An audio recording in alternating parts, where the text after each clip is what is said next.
The heavy, crystalline doors of the throne room ground shut with a sound like crushing glass. Kalen Voss didn't struggle against the guard's grip. He simply let his knees hit the floor, his head bowed. Before him, Matriarch Solene loomed like a jagged splinter of moonlight, her violet eyes already tracing the jagged line of his execution. The silence here is heavier than the vacuum outside, isn't it? If you want to witness how one man's choice ripples across the stars, subscribe to our chronicle before the blade falls. Now, let us look back at the moment the signal first flickered in the dark. 11 days earlier, the freighter's internal heating had failed for the 4th time, leaving the cockpit smelling of scorched dust and old copper. Kalen rubbed his numb fingers together, staring at the sensor sweep of the azure expanse. Most pilots called this stretch of space the graveyard, a place where the nebula's gas choked out radar and the pirates choked out everything else. But then, a rhythmic spike pulsed on his monitor, a fading heartbeat in the vacuum. He shouldn't have been the one listening. He was 3 days behind on a haul of heavy isotopes, and his ship, the Wayfarer, was screaming for a dry docking she'd never get. The computer chirped a proximity warning, flashing yellow icons for known Vorgan raider lanes nearby. Kalen looked at the photo of Lyra taped to the console, his daughter's laugh frozen in a time before the fever took her, and he felt that familiar hollow ache. He couldn't save her, but the signal was still breathing. Kalen diverted. He found the escape pod tucked into the lee of a jagged asteroid. It was Aurelian make, sleek, silvered, and scorched by weapons fire that wasn't standard pirate issue. When he docked and the seals hissed open, he didn't find a soldier. He found a child. She was small, her skin the color of polished mercury, clutching a jagged shard of metal as she hissed at him. Her side was soaked in blue ichor, the wound jagged and weeping. The girl, Elara, didn't see a savior. She saw a scavenger. Her people had spent a millennium teaching their young that humans were little more than bipedal vermin. Kalen didn't argue. He just moved slowly, reaching into his tool belt to pull out his old, dented ion singe tool. He didn't use it as a weapon.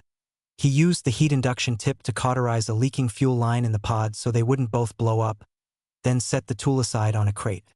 He offered her a medical stimpack instead.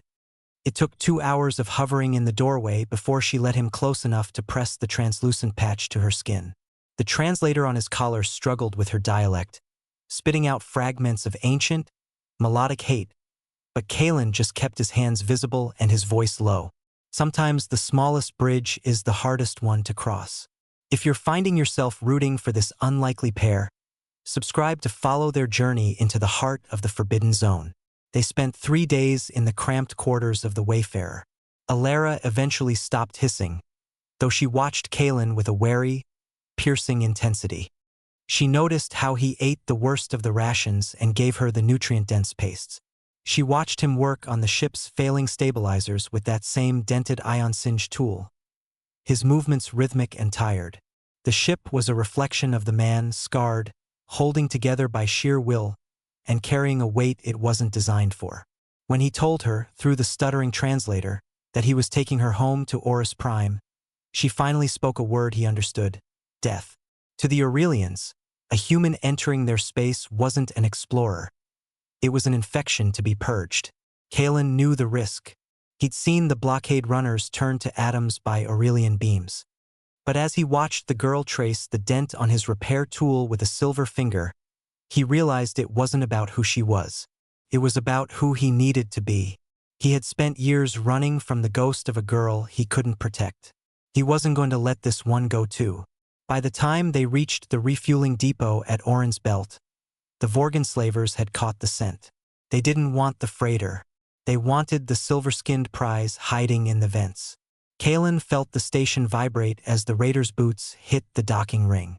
He grabbed the ion singe tool from the bench, the metal warm from his last repair, and shoved Elara into the hidden floor locker. The Vorgan raiders didn't knock. They melted the airlock with a thermic lance, the stench of ionized metal flooding the Wayfarer's hold.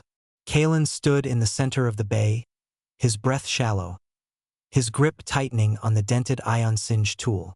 It was a poor substitute for a pulse rifle, but it was the only thing left between Elara and a life in a cage. 3 of them stepped through the steam, gray-skinned hulks with scavenged armor and eyes that saw only credits. The lead raider leveled a flechette pistol at Kalen's chest, his voice a gravelly rasp that didn't need a translator to convey a threat. He wanted the Aurelian. Kalen didn't move.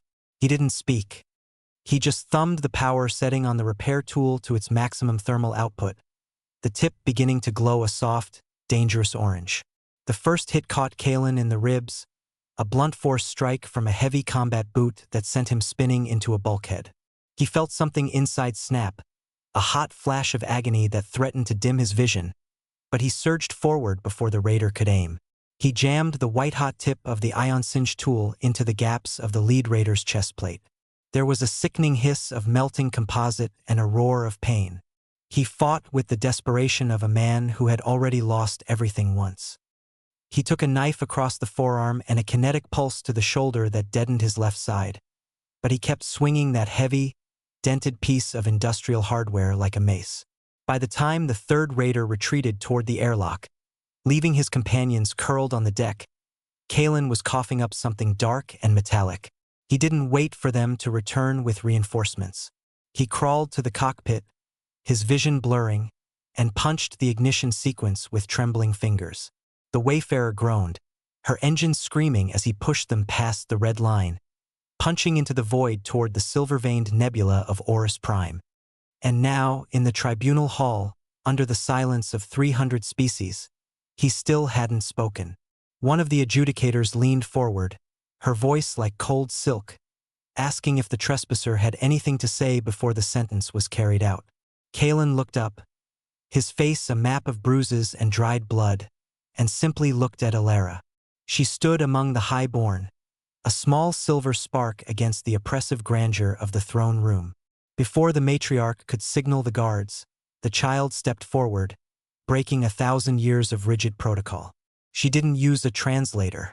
She simply pointed to the jagged, cauterized scar on her side, then to the man kneeling on the floor. She spoke a single Aurelian word that echoed through the hall.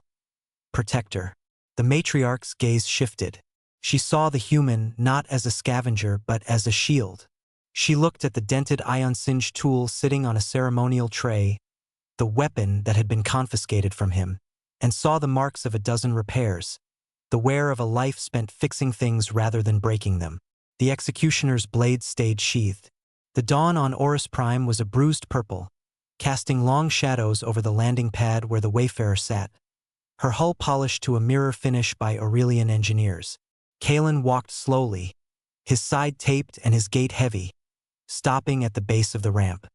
Alara stood there, her silver skin gleaming in the new light. She reached out, placing a small hand over the dented ion singe tool he now wore back on his belt. It was no longer just a scrapyard relic. It was a mark of status, etched with the sigil of the matriarch. He climbed into the cockpit, the familiar smell of scorched dust replaced by the scent of ozone and hope. As the ship cleared the atmosphere, Kalen looked at the tool resting on the console. The dent was still there, but the metal caught the light of 3 rising suns, reflecting a future that was no longer empty. What would you sacrifice to bridge a gap that everyone says is uncrossable? If you're ready for more tales of human grit and alien wonder, subscribe to our channel and join us for tomorrow's voyage.